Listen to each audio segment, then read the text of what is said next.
Hello folks, today I'm in Tokyo, Japan. Japan is absolutely my favorite country for food, partly due to my love of sushi and sashimi. You might think that all sushi in Japan is going to be outstanding. Today we're going to find out. I'm going to take you to 4 different places ranging from $5 through to $200 and see how the quality varies. Thanks for joining me as I travel the world, going from fine dining through to street food and local specialties, all in an effort to find the world's best seafood.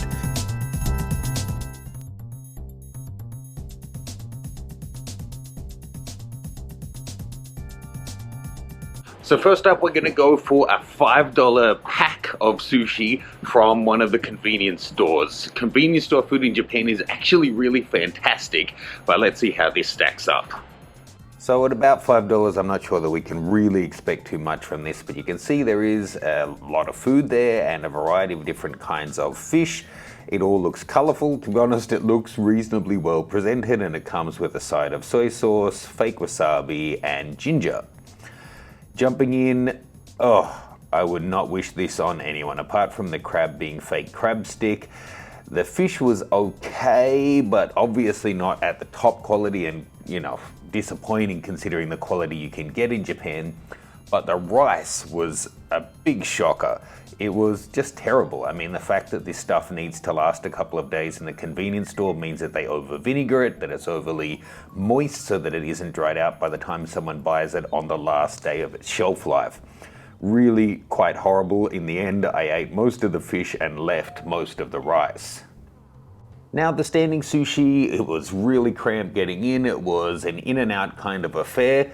I went for the $15 option here, and they made it by hand to order, but it all was pre-cut and a bit of a production line. I added a couple of extra little pieces on there. Overall, the quality was a noticeable jump over the previous one. Real fish at least, but still pretty average quality and pre-prepared. For a quick fix or a cheap lunch on the run, I think it's a pretty good option, but otherwise, you kind of, again, get what you pay for. Next up, I stopped in at this sushi train in Shinjuku just to test out. This is something a lot of us are familiar with in the West: self-serve tea, self-serve ginger, and then you grab things off the bar. Now, one thing that is interesting at a lot of these places, if they're not too busy, you can just order from the chef and they'll make you a fresh one if it's not going around. And actually, there did seem to be some locals in there who, as they arrived, the chef just served them what they liked. Ordering directly from the chef, it was actually pretty good. It means it's hitting the table before the seaweed has gotten all mushy, whereas the ones that are going around already have. And really, the ideal for sushi is that it hits the plate just seconds before you eat it, with the rice and fish and seaweed all at the right temperature, ready for you to eat straight off the bat. I was really surprised to see they actually had whale here, something you don't see often even at exclusive sushi bars, let alone at a conveyor belt one. And I've got to say, for the couple of dishes I got, this was a standout in terms of value for money. Next up, Sushi Zanmai. This is a huge train. The owner calls himself the king of tuna. I actually stopped coming here after this year. He spent $2.5 million for the first tuna of the year and instantly went on the news saying he regretted it, that it was worth a fraction of that. So I kind of feel like he might be trying to recoup his money through this. But going for their set and adding a couple of extra things, you're looking at about $60. Looking at the fish, it's a mix of pre-cut and they cut it to order. The sea urchin is stored in sea urchin milky, mucky liquid to keep it moist. Overall, the quality is not bad, but at the price, I actually think that the sushi train offered much better value for money. Now let's step up to the big league. This is a $200 set at actually my favorite restaurant in all of Japan, one of my favorite in the whole world, and a place that I keep tight-lipped on its location because it's not in any guidebook, but if it were, I'm confident it would be a 2 or 3 Michelin ranking and the price would probably jump significantly.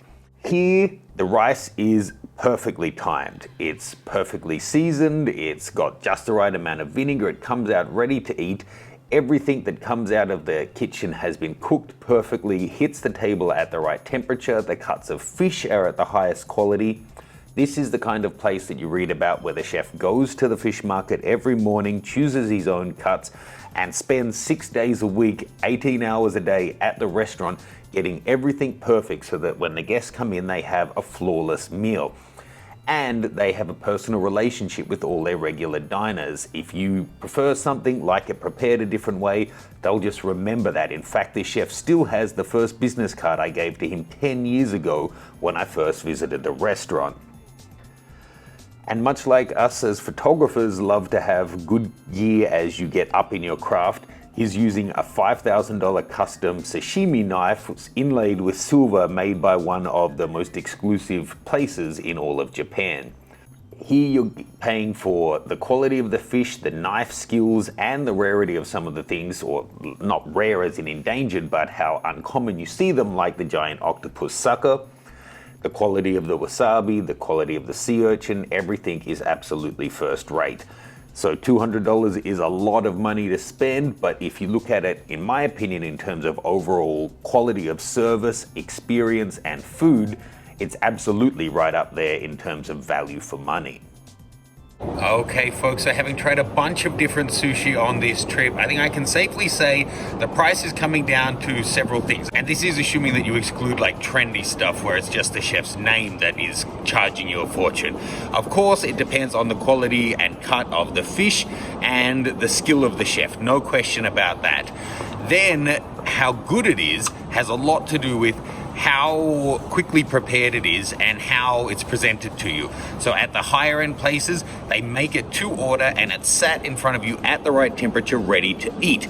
The earlier it's been prepared, the less perfect it's going to be, down to the extreme example of the grocery shop or the 7-Eleven, where it may have been prepared a day or two ago and they have to put so much vinegar and overwater the rice that it just becomes mush, so that it's still edible at least in several days' time. So it's really going to come down to those things, and of course the ambience of the place as well. If you have the budget and the opportunity to eat at a really fine place, expect it to cost you $100 up, but do take the opportunity. It's fantastic. And if you're on a really tight budget and $5 is all you can afford, I would say go and have a burger, because the 7-Eleven one is shocking. No one should be eating that. So that about does it, folks. Please do like and subscribe for your seat at the table for my future journeys to find the world's best seafood.